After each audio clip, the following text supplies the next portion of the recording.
Alright, we're gonna go ahead and go live. I would do like the little intro where I let it play and does like the little countdown, but we'll just hop straight into it. People are gonna see it. Right. All right, y'all. What's up, everybody? I'm sorry. I know we're like 3 hours behind schedule.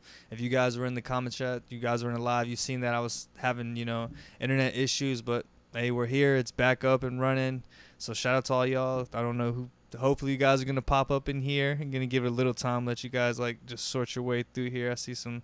Oh, some of these are some of the chats from earlier, but you know, just see. Hopefully, let's get some people. I don't even know if it's gonna send a notification. Okay, we're starting to get some people coming in. So like I said, y'all, what's up?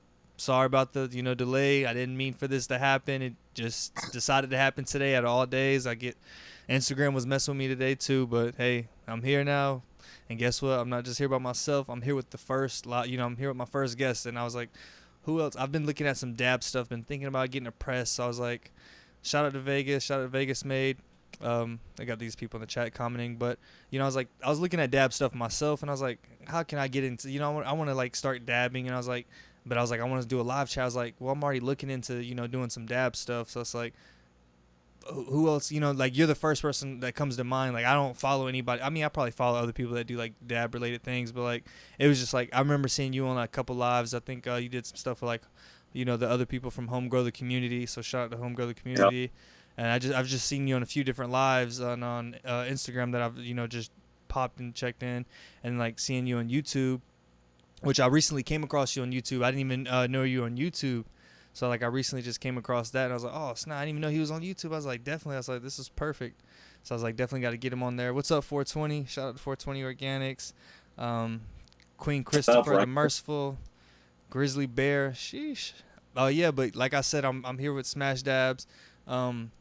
And I just want to let you, give a little quick intro about yourself. Like, who are you? How you got into growing? I got into growing probably about 3 years ago. And that now probably about 5 years ago is when I came up with the name SmashDabz. Uh, Basically, how that came about was we got a press and we started smashing flour, and we was just sitting there, and I was like, man, this is just great, like a smash and dab. And then it just started from smash and dab, and that's where I started my YouTube channel right then, probably about 5 years ago, I'd say. So about 3 years ago, I started growing. So what I did was I just changed up my content a little bit and added growing into it. So that's been probably 3 years ago I started growing, I believe it was. And I started just, in regular soil from some seeds. Fox Farm, I was using Fox Farm everything. The General Hydro nutrients. Buying more stuff than I actually needed to buy, like everybody does when they start All growing. the time, all the time. That's one of the things that I majorly did that I didn't need to do was buy too much. But it all pays off now that I'm getting better at growing.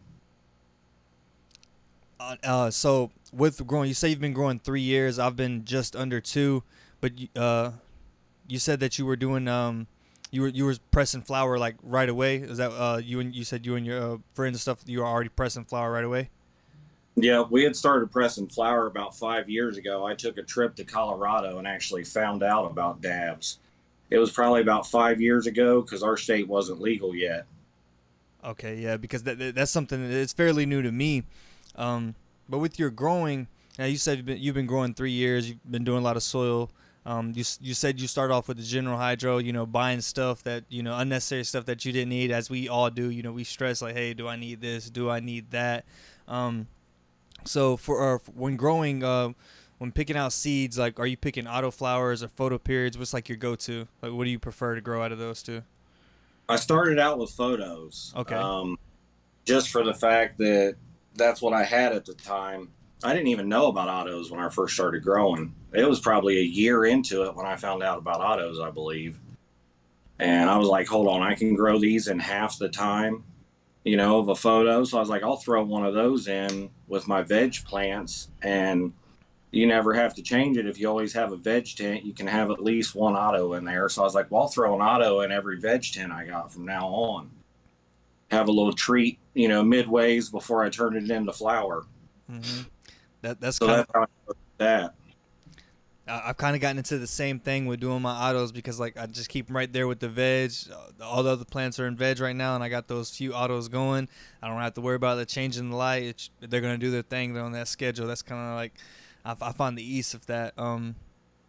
So one of the what I want to ask you is so you said you started off with the photos. Now what was like the first strain you grew? Were you like did you start off with bag seed or did you like go to a site and be like, hey, I want to get this cultivar right here?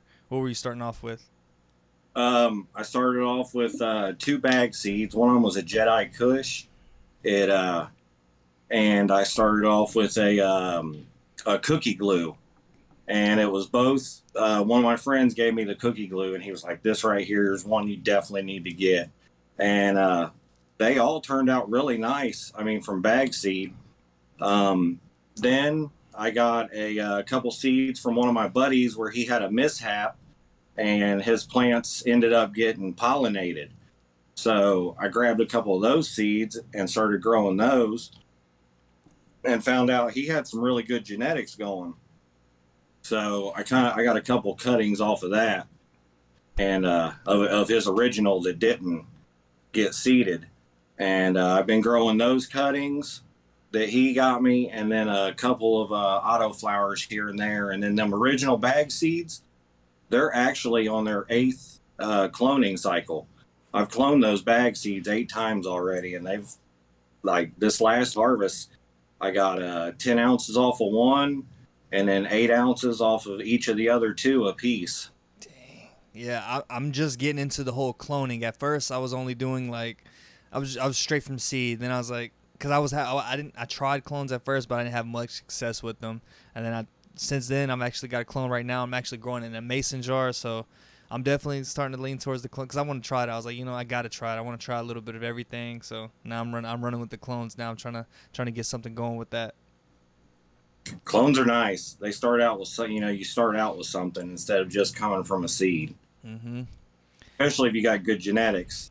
Yep, because from seed, I don't know if you would probably agree, but from seed, you're kind of just like you don't know, like a clone, you kind of like you already know what to expect. You got that mother plant, wherever you took it from, you know what that yielded, you know what that produced. You kind of got a general idea that clone's pretty much gonna do the same thing. Whereas a seed, it's like you got 4 seeds and all 4 look totally different, and just they all just take on so many different type of phenos, and it just can get really different. That's what I'm going through right now. I got some that just want to grow, some that don't want to do anything.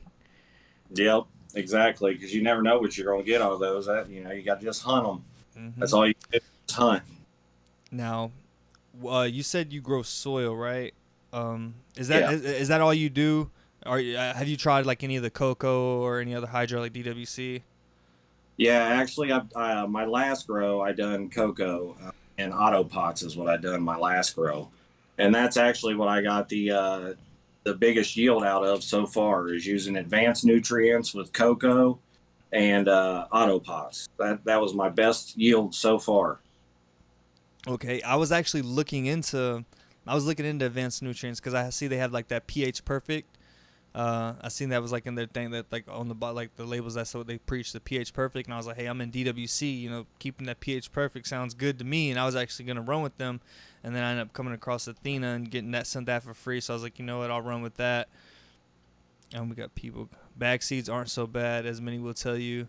Oh yeah, I started off with a bag seed. It was supposed to be runts. I named it and everything, and turned up being a male. Because I'm just reading the comments. Yeah, I got you over here on this phone. Oh, okay. That's cool to have it on the side. Shout out Mama Kush. Shout out everybody in the chat. I appreciate y'all for sticking around. I know some of y'all probably bummed out. Like I said, we a little behind, but hey, we made it happen. We thought about rescheduling it, but I was like, you know what? Let's just make it happen. Have some stuff going. So with soil, are you like are you into organic? You said you use advanced, so that's synthetic bottle nutrients. But have you tried any like the organic stuff? Like the guy green top dressing? Yeah, I actually just mixed up an organic soil. I actually put a video on my YouTube to it, an organic soil mix that I just mixed up from Down to Earth Nutrients. Okay. I added Pro Mix and cocoa and some hydrogen and rice hulls. So I mixed up my own kind of concoction there with everything, the Down to Earth amendments and everything, the dry amendments. Mm-hmm. So I'm trying that this time. I like to try different things. I've grown in hydro. I've got it's better for me to grow hydro in the winter because I have Yeah. a problem. I grow in a garage, and it's basically, it's a regular garage. It's not sealed up and everything. And there's cracks and holes and everything else. So I got them in the tents, but I'm still kind of dealing with environment in a garage. Definitely. So I wait till winter time to do the hydro. I actually I have some thunder tubes coming, and it's basically aeroponics. It's a 3D printed aeroponics system. Okay. So that's going to be my next thing that I'm going to be doing is I'm going to take this is going to be good. I'm going to take some clones and I'm going to throw them right into flour. Oh, speaking Just of like I did. I just did this with a clone in regular soil. and do you have that on Instagram, or do you have that on YouTube, or is it on Instagram? Yep, I have it on YouTube, and I have little clips of it on Instagram. Throughout its life, I kept showing it. It's in the Madman plant clone barrel. It's Okay. only put the clones in to root them, but I told Madman, I said, you know what? I'm just going to grow this thing out. I'm going to cut a clone and throw it straight into flour, and I got a half ounce off of that, and it was just one Just straight one. up. Dude, shout out to you. I'm not pulling. Wow, shout out to you, man. I'm not pulling that off. Right now I got some bigger plans, so hopefully they pull something. I actually just seen Floorflex. I believe they just took some clones, but they vegged them out like I think they vegged them for like 7 days, and then they flipped the flour. And so like you saying you just flipped the flour right away. I'm like, dang, like I thought the 7 days of veg was crazy, but you just flipping right away. I'm like, dang, that's insane. And the fact that you're still able to yield. So now I'm kind of like, after seeing them do that and then hearing you say that, I'm kind of leaning towards doing some stuff like that. It'll speed things up because you're really kind of like skipping all the veg. You're getting straight to the point, to be honest.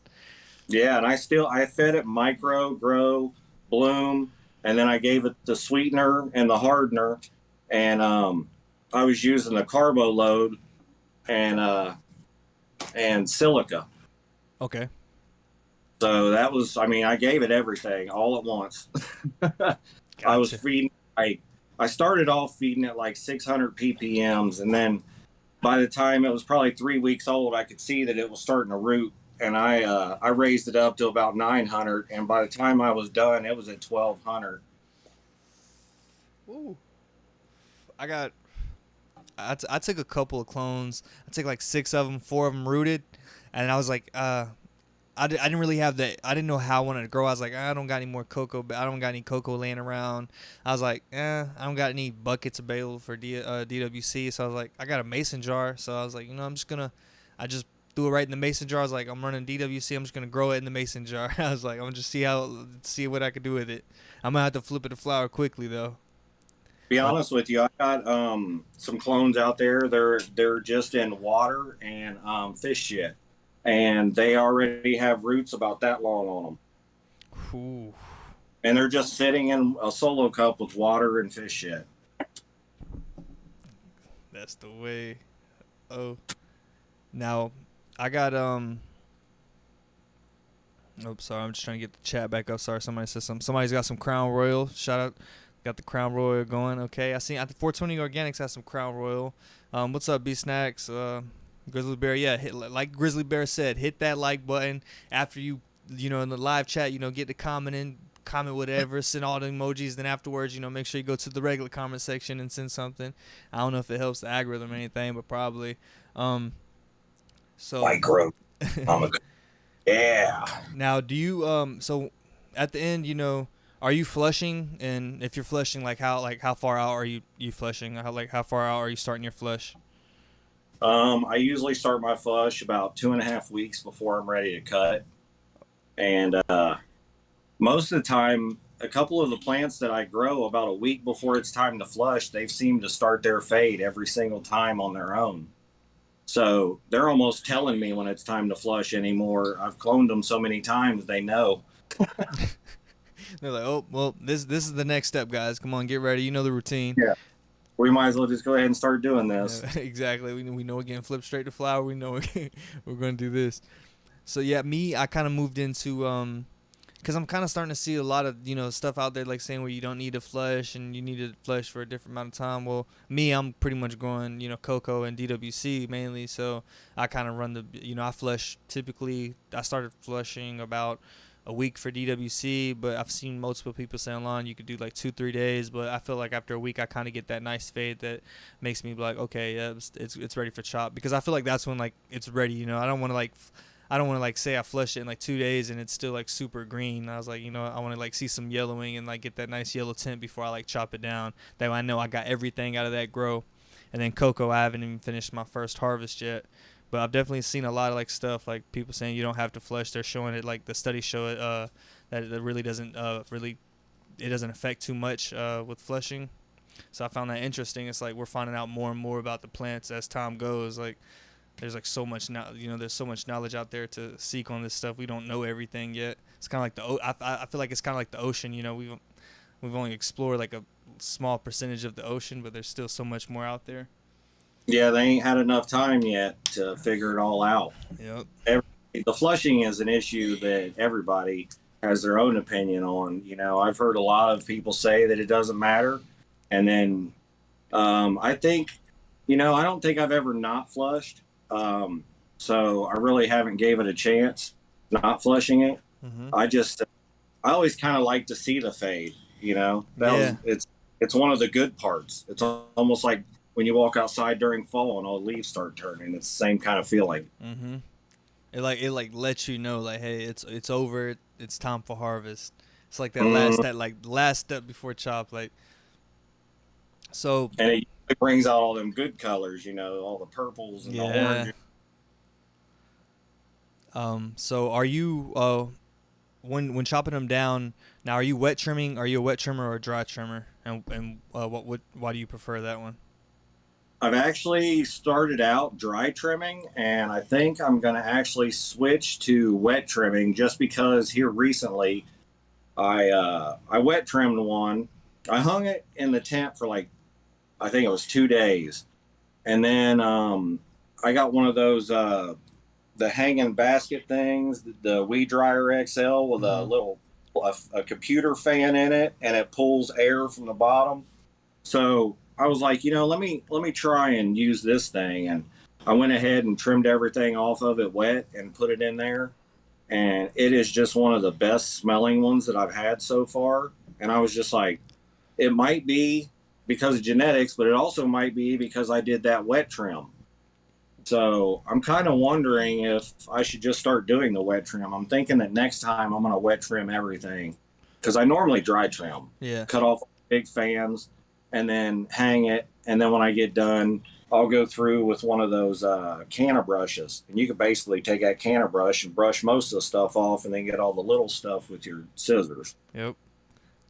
See, me, I started off wet trimming, and I just thought it was like, for some reason my mind, like it told me that it was easier. It was like, this is the best way to do it. And I would wet trim them, and then because I feel like I'm wet trimming them, and it makes like, it kind of tricks me into like my mind kind of just like thinks it forgot a step. Like it kind of like, oh yeah, we skipped this. We kind of like saved us some time here because we're doing the trim beforehand, and then we're pretty much just waiting on the dry. We can get straight to smoking and curing it. But then since then I've actually moved to dry trimming, and I found I've had a lot better success with it. But I've also at first I was drying a little too fast. I was my plants would be dry in a couple of days, or maybe I would think they were dry, but they weren't dry enough. Then I'm setting them to cure. Then humidity's super high, so it's destroying my bud. Now that is another thing. I used to hang whole plant and dry. I mean, I still do, because I only have one of those little tent things, and I'm able to put like one plant in there, and I filled that thing up this time. So normally I'll hang dry whole plant, just cut off stalk, flip it upside down, and hang it like that. And this time on the one, I cut off every branch and put each branch in there this time. So I did this whole drying different than I normally do, and I think that might be what I'm going to do from now on, I believe. Okay, I might have to try it out, because right now I'm whole plant hanging, and I've actually sometimes like I'll I'll chop some off and then set it off to the side. I'm like, yeah, these would be dry a little bit faster. I can get straight into the trying them out. Always ready to try it out. And it's hard, you sit there for 3-4 months and then, you're at the last step, but it's like you still got to wait. And I'm just like, I could just take a little shortcut here. So, with your trimming and everything, when it comes to curing, we've talked about this a little in private, but what do you cure with, and why do you prefer to cure with that? Grove bag right there. Yeah, I got you. I mean, I'm not sponsored by them or Nah, nothing. yeah, they're cool. I just like their bags, and they do a fine job. Definitely. Other than that, I do have some mason jars with I cut the lids and I put hygrometers in them. So other than that, I've done that before, but you have to burp them every day. I mean, every single day you got to go remember to go burp them. And I was forgetting 1 or 2 days where these grove bags, you just forget about them once you seal them. Yep. No, that's how I was. Like, at first, mason jars, having to burp and having to make sure sometimes the hygrometers, the batteries would die. So I would go in there and be like, I don't even know what humidity is. So I'm like, let me order some more hygrometers or get the batteries for them. And then I was like, seeing some people talking about grove bags, I try them out. And honestly, the experience is just, I can never go back to mason jars. It makes no sense for me. It's just the ease of use of the grove bag. I don't have to burp it. I get it, dry enough. Get it, I may have to pop it open because I didn't dry enough. Let them, finish drying. But pretty much, I find that it holds well, and like, it's been my best bud so far. It could just be my experience in growing, but I honestly feel like the bag made a big difference. Yeah, it helped me. I see many different ways of growing or dry curing. Yep. I mean, I know a guy who cures in 5-gallon buckets, and he loves it. See, I've seen people do like the totes. I haven't seen a 5-gallon bucket though. Some turkey bags. Hell, some people don't even cure. They just go straight to. I seen somebody tell me today they chopped the plant, they let it dry, and they left the plant there and just kind of like pick through it just as they needed, just just to smoke some, and they said eventually it went bad and it started tasting horrible. But I was like, yeah, you kind of just wasted a good portion of that plant, but I mean, at least you made great use of it. You got what you got. But I was like, you definitely should have probably put it somewhere to store it a little bit and save some of the terpene profiles and so you weren't like sacrificing the taste. That's for sure, because everything comes out in the end when you're curing it, man. And all the terp profiles and all them good smells, and oh man, and a good cure, you just squish it and it come right back out. That's when all comes out. Mm-hmm. Hey Shane. What's up, Free Smoke? Somebody getting high while growing. How long do y'all burp the jars without the lid on? When I was using the jars, I believe I was burping for a couple minutes at a time, depending. I guess I think it was a couple minutes at a time, and I pretty much kind of look at my hygrometer. If it wasn't dry enough, I would let it get back down. But if it everything was consistent, I had it dry enough when I put it in there, I might not burp as long. But it was usually a couple minutes. But I was constantly doing that. At first I was doing it like twice a day because I didn't know. Then I started doing like once a day, and then kind of just migrated from that and started. It's mason jars, they're not expensive, but at the same time, I didn't, once the harvest started, the numbers started going up. The mason jars, the amount of mason jars I needed started going up too, and just because something says, it could fit a gallon doesn't, I thought I could fit a whole, a couple pounds in a gallon mason jar, and definitely was not it. Yeah, especially homegrown stuff, because it's normally, it ain't been through nothing. It ain't been pressed, like to ship it somewhere or something. So it's fresh, dense. You probably took care of it while it was growing. Mm-hmm. I also used some burp lids, which wasn't bad. If you had the electric little pump that they had, I always had. Those are like you're pretty much like is it like you're kind of like vacuum sealing it in a way? Is that what that is? Yeah, you're pumping all the air, sucking all the air out of it with a little air pump. And then when you'd open it, you'd come out in the morning and you would just pull a little tab, it'd let all the air out, and then you'd pump more air back in there, and then do the same thing the next day. They didn't work bad for me at all. I Yeah. used up one of my grows, and it was fairly nice. Yeah, I looked into them because I saw them and I was like, hey, I should get these. You know, this is like, it would help with like the burping and stuff. But then I'd end up trying like the actual vacuum seal bags and try that out for a bit. But I was like, I would over vacuum seal and they would just be like super like condensed, all like strangled up together, and then like just deforming my buds. So I was like, yeah, and pretty much moved to the grove bags from there. And like, I don't really see myself changing anytime soon. Now we pretty much gone, all the way up, briefly went over our growing experience, going through that. But now, like, this is like while we're here, I'm very curious about this topic, and that's dabs, rosin. I'm just like, I have an understanding. I know what they are. I've tried it once, but I'm not too big into it. I'm pretty much a beginner when it comes to it. I know like some, words here and there. I know a little bit about the process, kind of, a general aspect, but there's a lot of those things in between that I don't know much at all about. So, you said you pretty much started off with dabbing 5 years ago. I believe that's what you said. Yep. So you've been at it a while, and so can you take us pretty much through the dab process, like everything? Like, are you like you? I think you said you use flour. But Yep. are you? Can you just pretty much take us through the process? Like once you're done, like are you doing it right away? Like pretty much to start. Like just a little quick, idea of the process. Kind of like let us know how that works. Well, I like to press flour in a rosin press, and I'll take the flour or the buds, and I'll put them in one of these little bags, and I'll put it in a heat press. That usually my smallest one has 4 tons of pressure. Okay. So my smallest one, I'll squish about 4 to 5 grams in there, and I'll probably get about a quarter gram to a half gram. It all depends on the strain and how good it presses.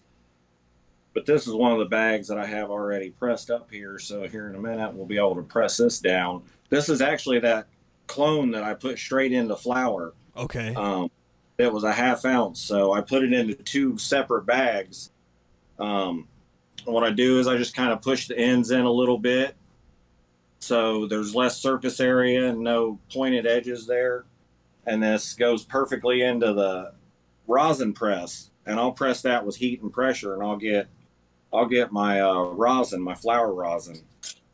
I'll take it from there and I'll put it in one of these mason jars. Usually I'll put a silicone cupcake liner in there. Sometimes I don't, but sometimes I do. And I'll take that and I'll stir it around a few times, get it all good and stir it up. And I mean, I'll go straight in on it. A lot of people will let it cure, and they'll whip it and fluff it the next day, and they'll open it every day and they'll whip it and fluff it. You can do that. I've done it a couple of times. You don't have to do it. Normally, I'll just come straight in, pull it off of the parchment paper. Where's my parchment paper? Right here. When you press it, you want to press it on parchment paper. The wax paper, just regular old Reynolds wax paper. And I'll pull it right off this paper with a dab tool. And I'll go straight in on my e-nail. That's how I like to dab. I like an e-nail, or I'll use my torch or a terp slurp or something. But my e-nail is like my favorite. So the could you just quickly tell like, what the e-nail is? I'm like, or if you have it right on there, you could just show it. I'm a noob. I'm trying to like I gotta get like a little visual to make sure. So this is hot. I got it at 420 degrees right now, and it's basically a banger with a coil around it. So the banger is like your dab bowl, basically. And that's where you put your dabs at after you heat it up. Well, this coil stays heated at whatever temperature you set it on. Now I got a 30 millimeter coil, so it's got a 7 wrap, so it's 30 millimeters around, and it's got 7 coil layers on it. Okay. And it's 45 millimeters deep, and that right there is a pretty good size one, so you don't have to really heat it up to a higher temperature than 420 degrees. And I like to set all mine on a reclaim catcher, because this reclaim right here is kind of like gold, man. You can throw that in your edibles. Okay. So you And getting multiple uses out of that. I sure am, because I'll use this to catch the reclaim and keep my pipes a little cleaner while I'm dabbing. Because as you can see, it comes out of here. So if that was going straight into my pipe, all this would be into my rig. So I like to have a reclaim catcher myself. One thing about me is I like accessories to my dab tools and dab devices. So this is the E-nail, and this thing stays heated up. Here's the little box for it. It's called a PID, and this one's from Disorderly Conduction. It's 3D printed, and they're fairly cheap. I think this one was like $250, I think it was. And I mean, if you want, dabs without having to buy a torch and torching up every time that you want to do a dab, you can. It's pretty much automatic. You just get it on there. Yep, you just put it in here and you're good to go. You just get you a dab going, and then the next thing you're going to need is a dab tool. So I got a variety of those over here. And the dab tool, is that what you're like you're scooping you're scooping like the dab up with it and just putting it in there? Yep, exactly. Okay, cool. So we have the dab tools here. Now this one is one that I won on Instagram, and it's just a basic titanium tip. And then, man, I forget what the name of this stuff is, but they make lots of dab tools out of this. Man, I wish I remembered what the name of it is, but it's UV reactive. Okay. So it's pretty cool. I don't know if you can see it in there, kind of. Yeah, I can see it. So you got your titanium dab tools or your glass ones. So this was from the Hemper box that I just got. So dude, you got like a whole little glass of all station. It holds my extra banger here. Holds all my dab tools. You can actually, this is made to put alcohol right here because you want to clean your bangers after every use with your alcohol or your dab, your dab nail, whatever you got, your terp slurp. So you want to clean that after every use. Normally I'll take a Q-tip. I have my little trash can full of Q-tips here. That's dope. Then I'll have my little alcohol dispenser, so I can just take my Q-tip, put it down on my alcohol dispenser, and then when I'm done dabbing, I'll just rub the Q-tip around in the banger here. And, you got to make sure you keep it clean every time. Otherwise, it'll just keep heating up and get all black inside. Okay, like all gunky and stuff. I think I was watching a podcast. I don't even remember. I believe they called it, was it chazzing? Was it chazzing up or something like that? Nah, I might be totally wrong. Oh, is that it? Okay, cool. That's it. Go chat. Exactly. So starting off, with your press, so like, what was like the first press you like got right away? Like, were you like on the, the cheap route? Let me just get a quick press, or did you do the what is it, the flat iron or? Okay, so the first press that I did was a like you said, a hot iron, a flat iron, and I got a tiny bit of dabs, and it was like the first YouTube video I watched about how to make dabs was that flat iron, and I was like, man, that's easy. There's one of them here, so I tried it. The one that I was using, I didn't know you had to have a temperature control one and a certain one, and it kind of burned everything up. I got the tiniest bit of dabs. That got me excited enough to where I was like, you know what? Let's go ahead and get a press. And my buddy had bought low temp plates press. Mm-hmm. And they were like, I think they were like $550 when I bought them back in the day, like 5 years ago, just the plates. And I had to go get the press from Harbor Freight. So I go to Harbor Freight, and I got the biggest one they had. I got a 20-ton because I didn't exactly know how big of a press I needed. So I was like, well, let's go with the big one. So come to find out, you don't need 20 tons, but you only need about 10 tons, if that even. I mean, I press with a 4-ton one sometimes, Okay.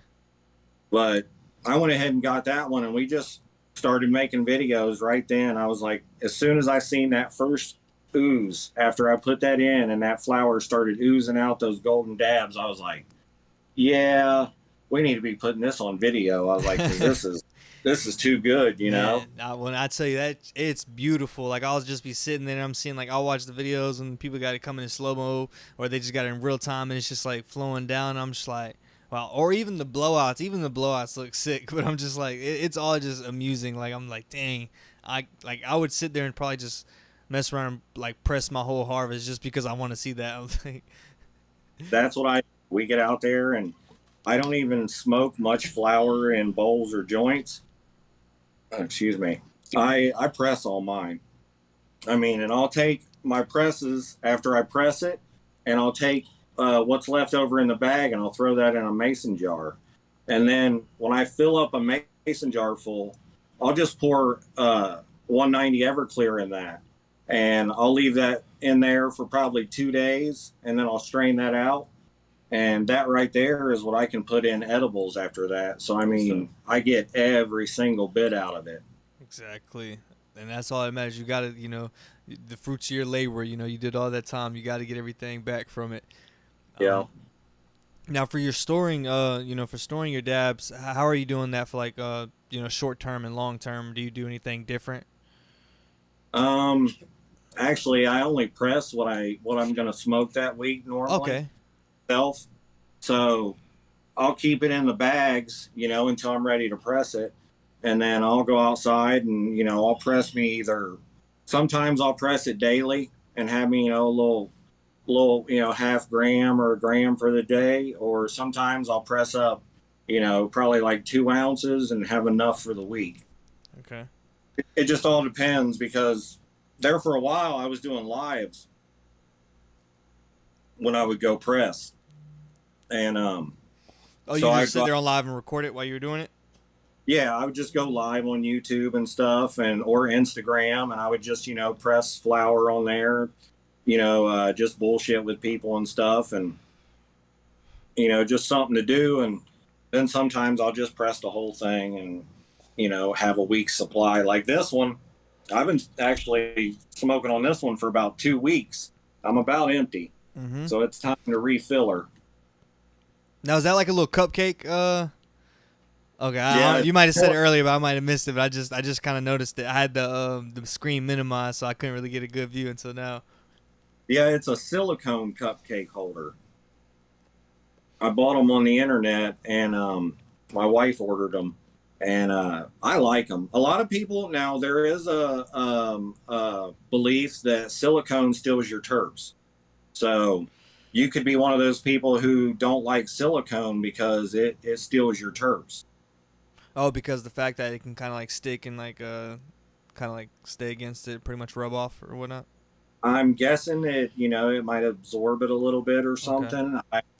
I'm not one of those people who really worry about it. I normally smoke it, and then I don't press more than I'm going to smoke in a week or two. Yeah. So it doesn't matter to me. But I have had those cupcake things empty, and you just, smell them. And I'm like, there's a bunch of terps there for sure.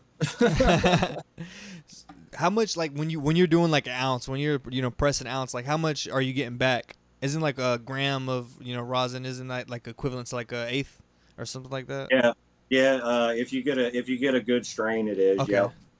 Yep. So, So I've got out of an ounce before. We've got 12 grams out of an ounce before, but that was it was top grade. I mean, the grower really knew what they was doing type stuff. But normally, you get about 15% return normally, 15-20%. A lot of people, they'll think that you're going to get more, and they'll be like, hey, I'm gonna come over and we're gonna press this. And I'm like, yeah, bet. And I always tell them, I'm like, now, you're not always gonna get a lot. yeah. Sometimes, you're gonna be like, man, that was kind of a waste. But that's just how it goes. Unless you pressed it before, you're never going to know. I've looked at something before and it's been super crystally, and it didn't press out for much. And also, sometimes I figured out you have to go higher with the temperature with some strains. Some strains like different temperatures when you press them. Okay. So So it's pretty much. I mean, of course, you've been rocking with that clone, so you know you've probably gotten familiar on really familiar yeah, with that one specifically. yeah, exactly. I know exactly what it likes, and it took me a minute to figure it out because um, the the purple one that I grow, the Gorilla Cookies, it likes to be pressed at a higher temperature Okay. than Corleone that I grow. Now the Corleone, it likes a lower temperature, probably like 175 degrees Fahrenheit to 185 degrees, to where the Gorilla Cookies likes about a 200 degrees. Yep. That that's kind of like just growing in general. I feel like we should always kind of grow like a strain, especially our favorite strains that we really like, that we should grow 'em multiple times, because that one time may just be a really good run, and then so the next run might not be that good, or it might not be a good run that first time, but the next time be good. But then the fact that we also kind of get the familiarity with it from like start to finish, we know the nutrients it wants. We know after harvest, we already know how it smokes. We already know the whole dab process for it, the temps and the pressure that it, really works well for it. We kind of really get familiar with it. So I feel like we should always kind of like really learn as much as we can about that strain and then move on to something else. So you pretty much mastered, not mastered, but like you really got that one down to the science. Yeah, I love just being able to see. Now I don't keep a mother normally. I'll cut a clone straight off of a plant that I'm about to flower. Mm-hmm. Like before I put it in flower, I'll cut a clone, and I almost think that it makes them stronger each time. It seems like, because they seem to handle their nutrients better, and they can handle a little more nutrients each time. It seems like. Okay. I don't know if that's just my thinking, but it seems to be. It makes sense though. Like it does make sense. Yeah, it could be. There's people that keep mothers, and you wonder, Alf, how long can you take off a mother? And I've had a friend that's had a mother for like 5 years. That's And, crazy. I was about to say the longest I know was like a 2 or 3 year mother, so 5 years. There's probably people with 10 year mothers. It's insane. That's like right? you're gonna have to do all that trimming to them. Oh, I can imagine the upkeep. Mm-hmm. The upkeep on. So I saw a video that you did. I recently watched it, and you were talking about like decarbing. Now, could you explain that process to us? Because I was still confused. I was just like, oh yeah, he's decarbing the bubbles, the film at the top. Leave it in for. Could you explain that process? What all you have to do, and what's the purpose of it? Yeah. So the purpose of decarbing is when you want to use it in edibles. You can make. You got to turn the THC to THCA to THC. And the way you want to do that is the way that I did it. I put it in one of these small mason jars here, and just in the jar itself, Mm-hmm. no silicone. I put it in there, and I put it in the oven on 240 degrees, and I did an ounce of it in that video, and I've never done an ounce before, so it took a little longer than I anticipated. Normally, it takes about 30 minutes for the decarb to finish. That time, it took about an hour, I believe.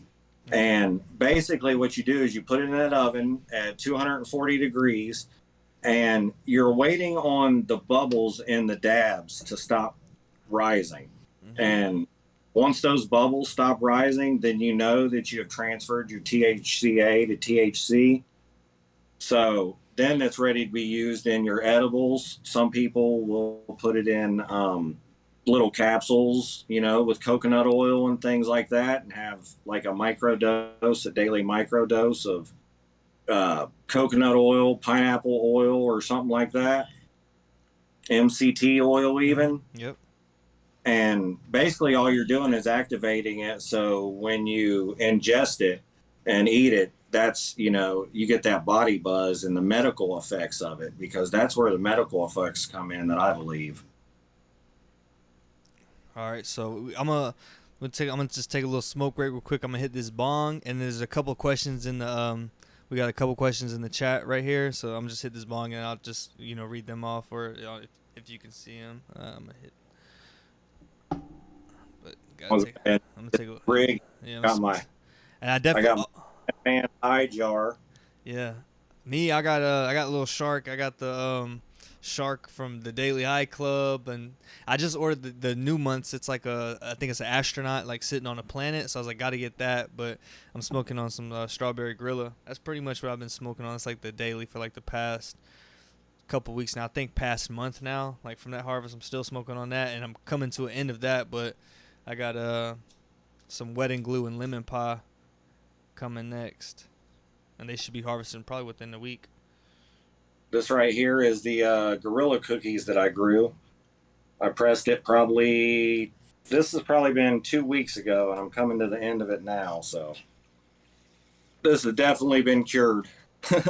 Ooh. I'm going to go ahead and let her melt down here. God damn. I got 420 degrees. Put my card on. That's so ironic that it would be 420 degrees. I'm just looking at some of these chats. Yes, elements and heat. 4 years, same strain for me. That's dope, Mama Kush. But yeah, my daily strain, like I said, so far has just been the strawberry gorilla. That's what I've been that's all I've been smoking lately, honestly. I kind of just smoke what I harvest. I don't really reach outside of that. Or if somebody else, get something through like a friend. But other than that, I'm only really smoking I don't really find the need to like go somewhere else. So I'm like, I'll just it'll hold me over. I don't really smoke that much, so it always lasts me to the next harvest at least. Try to stay in my harvest, and that's kind of the reason I grow. I don't want to go anywhere else. Exactly. I want to be self-sufficient with it. I don't want to be, I just have to pace myself. Like I know, like, oh, this, I try to get into the perpetual too, where like monthly I'm having something, so that kind of like helps out a lot. Yep. I try and make mine last until the next harvest, and then if I can make it last, I'm happy. Yep. One thing for the people in the chat that I want to say, Smash is gonna be he's gonna be pressing something for us tonight too. So yeah, that's gonna. I'm gonna get a couple more questions. Then I'm gonna let him take it over and show us that process, because I'm definitely interested. And I really want to just see it ooze out. Yeah, I'm just looking at. Okay, so now the questions I'm about to ask now, like, weren't on the list or anything like that. I'm just about to come up with it's like some generic questions, pretty much like just some like whatever, the answer doesn't really matter. It's all preference. It's all what you like. It's just some questions about you. Yeah. So the first one, I'm pretty sure we already know this answer, but your favorite way to consume. Yep. Dab rig. Yeah, that was pretty much a no-brainer. Yeah, that's pretty much, I knew that one. I don't think anybody could guess that wrong in the chat. So what's your favorite time, like smoking in morning, midday, or like night? That morning dab, man. I like to wake up and get that morning dab in. Sometimes you get up about 3 a.m. and you get your 3 a.m. dab in. Oh. I get in here and I check Discord. I see who's up on Discord at 3 a.m. I'll hop in, do a dab with them. Midnight, you never know. Yeah. See, me, I'm coming in. Usually I'm morning. Morning is pretty much because, for one, it's just me at the house. I got to get up. I was like, let me chill, let the dog out. Just take it. Take a couple hits, chill, relax, go do my plant stuff. Maybe do like an Instagram post, and then from there I'm like drinking coffee, and then pretty much like rolling into like some YouTube videos for the day, or just trying to watch some YouTube videos. Yep. And same thing. Pretty much just enjoy it that way. So a little question about growing. So what do you in your I'm over here stuttering. What do you in your I can't even get it. Yeah, I'm high. I'm sorry. What do you think makes a good grower? Like what quality or anything that you would make What do you think makes a good grower, pretty much? Being able to listen and learn. If you can't learn off other people, then you're definitely not going to grow as a grower. Um, I started off, what I would do is I would watch 10 YouTube videos. And out of those 10 YouTube videos, I would try and figure out, what was one thing that everybody was doing that was the same. And I would take all those videos and I would put them together and then come up with my own way that I wanted to try and do it. um, I started off watching the same thing as everybody, Mr. Canucks, Oh, definitely. I mean, that's like the first person I came across was Mr. Canucks, and I was like, this dude knows his shit. But what I didn't understand was he was using organics. And, that's something that you got to look for when you're trying to learn is you got to look what they're growing in. If you're trying to learn off somebody else, you got to make sure it's what you're trying to grow in. So just listening and learning and, not being afraid to take somebody's advice. Definitely. That is like a lot, because some people, may get stuck in their own ways and just, hard-headed. It's like, no, I know, I watched this video, I read this, like, that's the way, and I'm sticking to it. It's like, don't be hard-headed. You're not going to know everything. Like, no one knows everything about it yet. So, just really, take in as much as you can and apply your own, your own style and perfect, it that way.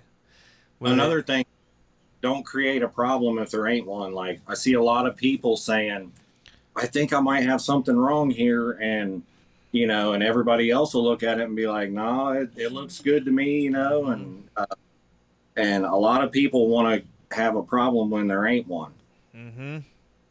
So don't worry so much, because I worried a lot when I first started. And my one buddy would tell me, he's like, man, you got to calm down. It's going to be all right. There's nothing wrong with it. You're good to go. That's how it was. I was definitely stressing it. I had to be the one to check on the plants multiple times a day. I'm like, are they overwatered? Are they underwater? I don't know. Let me just give them some more. Oh, I gave them too much. Oh, is there like this spot? Is this a deficiency? What deficiency? And really, it's just like as time went on, it's like you understand that those things are gonna happen. You kind of just like. At that point, you kind of just know what to do, but some of the things aren't even that serious in the first place for you to need to do anything. You're like, oh, yeah, it's nothing to worry about. I just need to adjust this. They'll be fine. Yeah. Sometimes, it's just a minor thing, and people will try and throw everything they got at it, and then it makes it worse. So far, like you said, you've wasted some money, starting off with this. You've definitely wasted some money. I feel like we've all wasted some money. Just that's one of those things, kind of like stressing about it. You're just like, what do I need? So I feel like we've definitely all wasted some money at the beginning. What would you say so far has been like your biggest waste of money? Like something you just like, I definitely did not need that, or I don't even use that anymore. Man, see here. The biggest waste of money would have been that RO system for me. I honestly, when I first started using it, I think it would get like 2 gallons of water for every 5 or 6 gallons that it was of wastewater. I would get about 2 gallons. And honestly, I mean, unless you're growing, I was even growing hydro, not in RO water, and it was fine. So yeah, exactly. Same here. So like that was one of my biggest things that I was like, I wish I wouldn't have bought it, because it was like $280 or something. And I used it 10, 12 times. The most that I do with it now is I'll take my dehumidifier water. Like right now, my dehumidifier is throwing out about 10 gallons of water a day. Like, if anything, I would run that water through the RO thing. And, and that's just me. I wouldn't advise it. Don't do it. Don't do that and say I told you. Exactly. Everybody's going to have something that works for them. But I mean, that's about the most as I would do for it right now, because I don't really care for wasting all that water. Yep. See, me, I would say mine. I can't even think of what mine would be. I don't even know. I came up with that question. Didn't even think of like what mine would be. There's like a few different things. Partly, I definitely some lights, maybe some lights. I'm trying to think. The trim bag, I really didn't use it that much. I could definitely say that's one thing. The trim bag is just like, it was something that, you know, I thought it would make it easier, but then I literally tried it at one time. I was like, yeah, I don't like this. Then I ended up trying the trim ball. I was like, yeah, I love this compared to that. But some people actually like the trim bag. I just feel like, I was like, I'd rather just trim it myself. But maybe I was just using it wrong. You know, about everything that I've tried to do that I would say I waste money on was for watering plants. Like every bit of it was involved with watering or self-watering or trying to set up a system for watering. Honestly, yep. Totally. That was just money pit right there, I think. Yep. That's how I feel like watering is definitely something like me, even like with watering, like the nutrients, like when I was like, and not that I was wasting, I was kind of like wasting nutrients, like, which is in return, like I paid for it, so it is wasting money, but like just using too much, you know, using some, I didn't need to use that much, and I could have been saving on nutrients, saving on money, but since then, I guess I kind of just like wisened up and knowing like, hey, I only need this amount to get to what I want. I did waste a lot of money on nutrients too that I didn't need. And flushing stuff like them flushing the additives, yeah, like the flushing agent, the like flushing, like I bought like Floor Cleanse. I think that's from like General Hydro, right? Or not Floor Cleanse, or I think it's called Floor Cleanse. Floor Clean. Yeah, Floor Clean. Yeah, Floor Clean. Yep, stuff like that. I wasted my money on stuff like that too that I didn't need. You know, you just look up, you know, actual organic ways of flushing your stuff, and it's a whole lot better, anyways. I'm just reading some comments right here. We got Deuce is stoked to see you live once again. Hey, shout out to you, Trucker Grimes, Jeff Jones, Mango Murr. Get my boy. Yeah, they told me you fried. I'm like, yeah, I'm high. Yeah, I just like knocked over the bong and like spilled water on the laptop, but we're good. Good chat. Shout out to Heather there. Things that's, yep. Shout out to Heather. Is the man, the myth, the legend. Hell yeah, it's dope. So, you know, pretty much we're, you know, I feel like we're, you know, towards the end. We're like 57 minutes, but guess what? We want to see you press that dab. So everybody in chat, go ahead and drop it. Go ahead and be like, press that dab. I don't know, send like emojis, send like, I'm gonna turn this. Send like the fire emoji. I don't know. Send some type of emoji. Just make it rain with emojis. Let's get that press going.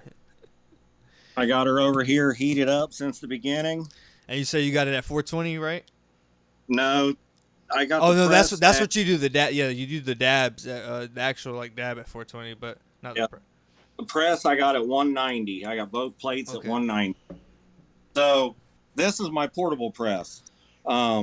This is what I'll take to people's houses, my friends and stuff.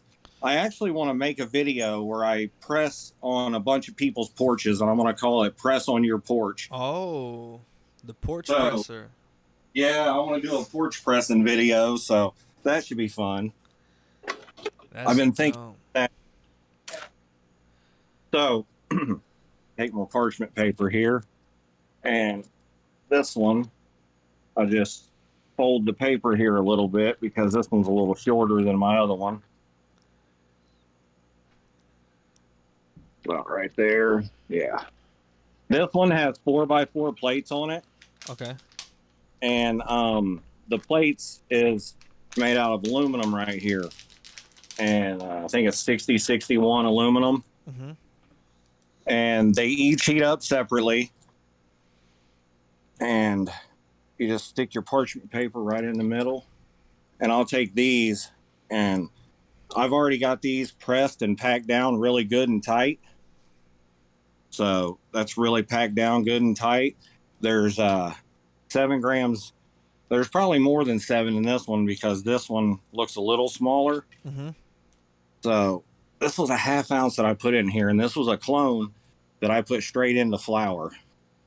So we're going to see how good this thing presses. Dang, we're about to see it live, y'all. We're about to see the sploosh. So now this is a little press, 4 tons. So I'm going to try and get it to where we'll be able to get a good, we'll be able to get a little bit of an ooze. The closer you get it to the edge. Oh, there we go. I see it. See, a lot of people will take and set their dabs up, and they'll set them up so that when they press it, it forces all the dabs out the front. So it's a way that you can do. Now, what I'll do is I'll set it in there and I'll let this thing heat up a little bit. Get all them terps good and warm. Get all that, all them trichomes nice and warm. And I'll let it sit there. Just with a little bit of pressure on it. And I'll let it sit there for about a minute just to get everything good and warmed up. Grab its light here. A little bit of light on that. And these things, they always it'll say 190, 192. I got it set at 190. And you'll look in there and you'll see when it starts to get, I don't know if I can zoom in or, no, not really. I mean, I can see it pretty well. That's good. So the more you press, I just try to warm it up a little bit. You can kind of see it starting to ooze a little bit out here. At first, I thought I saw something on the top. I couldn't tell.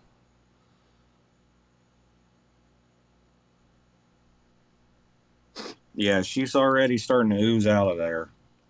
I got it pretty close to the front too. So we should get a little bit of a. And I packed that thing pretty full, so it's good and tight in there. Another thing is these bags that we got off of Amazon. Yeah. They tend to blow out a lot. This Press Club bags, they tend to blow out a lot. So I probably shouldn't have packed so much in there, but I just went a little ham. I like these ones. This Lytton. Yeah. Rosin filter bags. I like those ones. Yeah, it's definitely starting to. Yeah, because the bags aren't reusable. Like, you use them one time and that's pretty much it. Yeah, that's pretty much it. I can see it. Yeah, you can see it starting to ooze out of there now. That's fucking crazy. This is my small press, so it only has 4 tons, which, it does the job. Yeah. Especially when you take it to your friend's house and you amaze everybody in the house, especially their dad and their grandpa. Like, what is going on? Yeah, what is that? Like, what are you doing to that? Somebody, they're like, that came out of that? And I'm always like, yep, that's what came out of there. Getting high while growing, or getting while growing. He said he was watching you do this over on Instagram Live before. Yeah. He's like, good advice. I used to go live all the time. I thought about going live today. I was doing, forgot what I was doing. Oh, I think I'm out of a little bit. I think I was just going to be working on the plant stuff, doing like some just like kind of behind the scenes, just like watch me like trim these plants or something like that. But I was like, you know what? I was like, no, because I got to sit there and do like the YouTube videos and stuff. So I was like, I kind of got to set it up for YouTube right now, not Instagram. Oh, but yeah, you see it coming out. Yep. Oh, yeah, we got a nice ooze out of this one. And I'm really happy with this because this shows you that you can go from clone to flower and look at that press. I mean, that is nice. Like, I'm literally in 9 weeks, I grew that ½ ounce and here I am pressing it, on like the 11th. Literally no time at all. Yeah, within 11 weeks, it's just crazy how that, I didn't even think that it was going to go. Yeah, this is especially exciting because that just shows me that you don't have to veg for long at all. Yeah, that I'm running sets. Like I'm finding out that same thing in this grow because, the zipper at the plants before I flipped them flower, I think they were just at like I think they were just around 4 weeks in veg, and then usually I'm going for size. I'm letting them veg for like 6 7 weeks, but this time I was like, it's around 4 weeks. They could be bigger, but I was like, I'm flipping flower, and then they end up turning out to be taller than me. Now they've stretched up to 28 days in the flower, and they're taller than me. So I was like, dang, I was not expecting. They pretty much like tripled in size, and I was like, wow, I was not expecting that. Now like I went from like expecting like maybe like a QP, but now I'm expecting like I'm like maybe like a pound or like maybe a little over a pound. I was like, I don't know, but I was like, wow. I love when it surprises you like that, because Mm-hmm. when you flip the flower, there's always that stretch in the first 5 days that you're just like, wow, I know they grew like a foot in this 5 days. Yeah, like literally you going in and like whew, like the other like yesterday there wasn't a branch taller than me, and then today I come check on like last night I check on them, they're not taller than me. This morning I come check on them, one of them like one or two of the branches are taller than me, which I didn't do much training, but I pretty much topped and then lollipop. That's all I've done to them so far. I don't really, and then defoliating of course. But since I put the trellis net up, I haven't defoliated them again since the start of flower. I do the lollipop, but the problem is I have small plants, so there's not much to lollipop there. That's how my autos are. My autos are pretty small. I ran into they're in DWC, so I ran into some root rot, so that really stunted them for like an entire week. But that's a whole week of their growth because you only got 4 weeks and they're flipping the flower automatically. Yep. Hey, and autos, I don't know if anybody said that autos don't press, because I've heard people say that while I was growing it. Mm-hmm. I grew a auto cheese, and that thing pressed ridiculous. Like it was one of the best presses that I had in a while. All right, let me get this puck out of here, and I'll show you All right. what we got out of just that. I think it was like, I didn't weigh it. Got the dog chilling. Yeah, the supervisor over there. So let's see here. Let me get the light back over here. So we got this right here on one side, and I mean you can see it's already starting to crystal up and everything. Yeah. I like when it does that. You can see all the little crystals in it and everything. Now, how much when you're taking dabs, like how much you taking, like, or actually, matter of fact, on 710, people go crazy with the dabs. Like, I'm sure you've been dabbing for a while, so you've definitely probably did a couple like the gram dab challenges, maybe even more. Yes. So I have done gram dabs. Me and my friends sit around, and especially when I first got this e-nail. It's a 30 millimeter e-nail, so it's a good size e-nail. Mm-hmm. So I was like, well, we can throw a good size dab in it, And we did it, and we learned that e-nail would, that 1 gram would go around to a couple of people, because you was literally at 420 degrees. You was choking out. Like you just keep hitting it and keep hitting it, and it just keeps going. And I just handed off my buddy. I'm like, dude, you try this. So then he would hit it, and then he would be like, man, and hand it back, and it's like an ongoing thing. Yeah, see, I don't know, the first time it's been several years since I've dabbed, so I don't really know exactly how much I did, but I don't think it was too much. But like it went down smooth. I was like, oh shit, and I was like, damn. I wasn't expecting that. I was expecting to be like harsh, and then like went down smooth. Then I was like, oh shit. I was like, I'm fucking high. And then like it hit me. But I think like probably the highest I've ever been was like off of a bong. Like just my first time hitting a bong. I cleared it. Everybody's like cheering me on, like, oh, he cleared it, blah blah blah. And I was just like, yeah, like go me. And then I was just, after that I was like done. Just could not stop coughing. Just ended up throwing up. I was like, I'm too high. Just obliterated. Yeah. Dab. So I was like, I know if I did that gram dab challenge, I'd be out of there. I drove to Colorado. I was on a delivery. My job was a delivery driver, and I delivered an engine to Arizona. And on the way back, I decided I was going to stop in Colorado. Mm-hmm.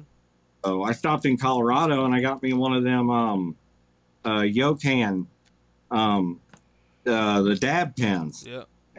I got me some dabs, and on the way back, I stopped. I was on Route 66 going along there, looking at signs that they got, and I was like, I'm going to stop here and do a dab. Yeah, that was a bad idea, doing my first dab on the way home from Colorado on the road by my. Next thing you know, I'm at a rest area, knocked out. Like, I didn't know that dab was going to put me to sleep. Yeah. So this right here is what I got off of that 7 grams, I'd say it was. Yeah. And that's just off the 7 grams? Yeah, that's off both papers. And how long do you think, how long do you think that would last you? Me, that'll last me about 4 days, I'd say.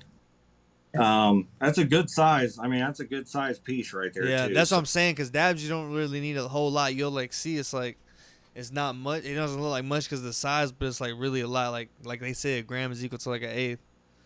Yeah, and my friends, when they come over here, I'll give them a dab. Like, I'll hand them the tool with a dab on it, and they're like, "That's not my size dab. That's your size dab." And I'm always like, "That's not very big though." And they're like, "No, no, no. I'm gonna need half of that, maybe less than half of that."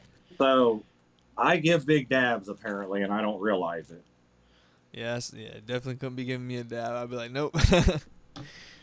I'm just checking out the chat.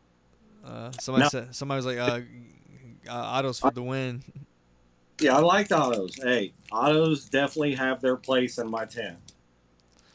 He said that one of them said I should do the gram dab challenge. I don't know. I may try it one day, but I don't know. I just recently like High Again Heaven. I seen her do it, and she looked like she was dying. I was like, I think I'm good on that one.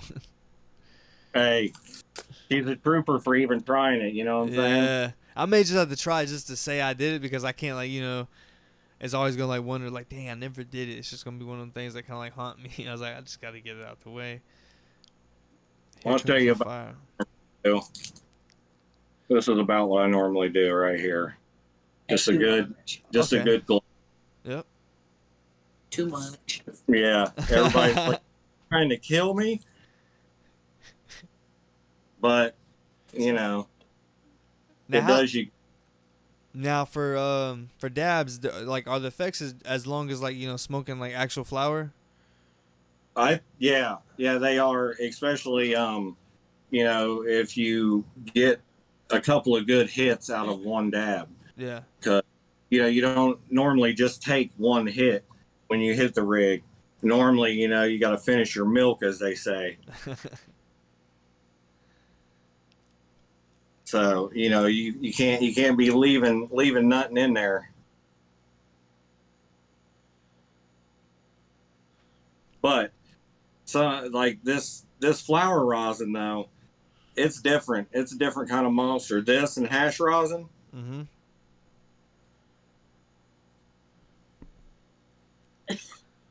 Especially the flower rosin, because it's still got a little bit more of the plant in there. Especially if I use a 160 micron bag. That shows how big the holes are in it. Yeah. Because is that like the common size? That's like the basic size. Yeah, okay. The big size. Flower. That's for flower. You can use a 120. A lot of people do use 120s. It's a little cleaner. And then if you got hash, you use like a 35. And how often? If you got dry sift, you'll use like a 90. Mm-hmm. How often do you ever like actually do any hash rosin, or is it just pretty much flour for you? In the winter, I press my hash. Oh, okay. Hash in the winter, I'll keep all my trim and everything, and then on the cold, like a good cold day when there's snow outside, mm-hmm. I'll go outside and I'll make my hash outside. And I want to do that because when you're making bubble hash like I do, you want your water to be as cold as it can be to separate those trichomes from the material. All right, all right, let's see how many people got in the chat. Any quickly, I know some people probably asked some questions, and I probably missed some as we were talking. So if anybody has any questions, go ahead and ask them. I'm looking at it. We're hour 14 in. I'm like, okay, let's see if anybody's got some questions. If not, we can kind of like start like end it. Before we end it, while we wait on somebody to ask some questions, can you like talk about like your YouTube channel, like pretty much what they can expect to see when they go to that, or your Instagram, for those people that aren't following you already? What you can expect is to never know what I'm going to post on there, because sometimes I'll post a video where we unbox a bark box for my dog. Oh, that's dope. I was thinking about getting them actually. What's your personal opinion on them? Are they worth it? I love All right, I literally the other day I was looking into getting one. You want your dog to like the mailman? Get him a bark box. I swear to God, he smells that box because they have dogs at their factory. He smells that box and he knows exactly what it is. And when it comes in that day, he is the happiest dog. He goes over and he'll nose that box. He loves it. So you'll expect stuff like that. I'll do a bark box. You'll see a couple updates on my grows. I ain't been doing as many updates because I'm trying to do a seed to harvest. Yeah. And those are kind of like what are like hot right now. The seed to harvest. Yeah. Yes. And I like them more. I like them more.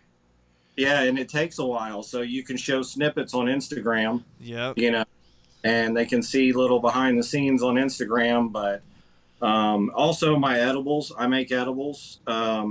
I make them out of my rosin. When I get done with my pucks over there, after I press them, I'll make edibles. I'll show you how to make your own edibles at home if you don't want to buy them from the dispensary. And 10 out of 10 people have told me they would rather have my edibles than the dispensary's edibles. Hell yeah. That's like one thing, like I'm always like, I'm just now figuring out the dosage. At first I didn't know about dosage. I was thinking like, hey, this whole cookie, it says it's multiple servings, but I'm like, it's just one cookie though. How's it multiple servings? I'm like, whatever, like I'm eating the whole cookie, and then find out like I'm fucking too high right now. But then since then I'm like looking like I recently got some and I was good. I was like, okay, it's just about knowing dosage. Yeah. I'll open up products from other places like Hemper. I just did 2 unboxings that I'm about to make the video, edit it and everything, and put that up. Forward to that. And I'm not sponsored by them. So it's just that I do it because I like those boxes and they're pretty fun. I got I got a couple glass things full of glass over here. It's just fun to have different stuff. It is good to have options, and it's kind of like, it's like art, honestly. It's like art. And then because you kind of got like a student, like, hey, this is the first one I got this one, then it's kind of like a little story as well. Yep. So you never know what you get on my channel. It's random. The guy from Grow Sponsor told me that I should probably get serious with it, and I was like, yeah, well, the way it is, Yep. I just seen getting Free Smoke Grows. He said I came back and I could see my boy high as fuck. Hell yeah. I'm at the Free Smoke. I'm gonna have to get on Call of Duty with you. I'm not like Gino, I'm not that good, but I'm sure, what I'm saying, I just need somebody to carry me. First time I was going off edibles. Yeah, edibles, that's like the worst stories right there for me. Like a lot of them involve edibles. Like last year CannaCon, dude, that first day at CannaCon I was miserable. I was just too high. I had an edible. The guy said, he was like, very strong, very strong. Try it. He's like, eat half. I took the whole thing. I was at the KinCon just talking to these different vendors, and I'm just sitting there swaying back and forth, like, don't even really know what they're saying. I'm like, all I'm thinking about is just like, don't fall, like, what I'm saying, stay up, don't sit down, because I just wanted to sit down and like chill. I was like, yeah, I'm ready to go back to the hotel. Post what you want, it's your pay. Yeah, somebody, shout out to Norman G. He said, post what you want, it's your pays. It's facts, honestly. That's kind of like what I'm doing. At first, I was just doing plant videos. Now then I was like, I could do the unboxings. And then from there, I recently upgraded. I was like, I can come on camera. I could, do reviews or something like that. I could, do these little tip videos. It's like, I kind of really just do a lot more than what I was. I don't need to limit myself. Yeah. I was thinking about sitting down, maybe doing a video too, like you're doing here. Yeah. Yeah, exactly. I was like, maybe I'll try one of those, you know, because why not? Mm-hmm. So this was cool, though. I like this. For I sure, appreciate definitely. it. Yeah, definitely wouldn't mind having you on again. But we've been on it for a while, almost an hour and a half. So I'm gonna go ahead and get ready to wrap it up. You can find him. Yeah. I'm gonna, if I don't already have it, I'm gonna go ahead and tag it, or you could drop it down below in the comments. I think I added it already. I'm not too sure. I'm pretty sure it is in the the description section. But you can go ahead and check him out on Instagram. I have that link down below in the description, as well as his YouTube. And don't miss out. SmashDabz. All right, y'all. Peace. Peace out. All right, man. It was nice. I appreciate it.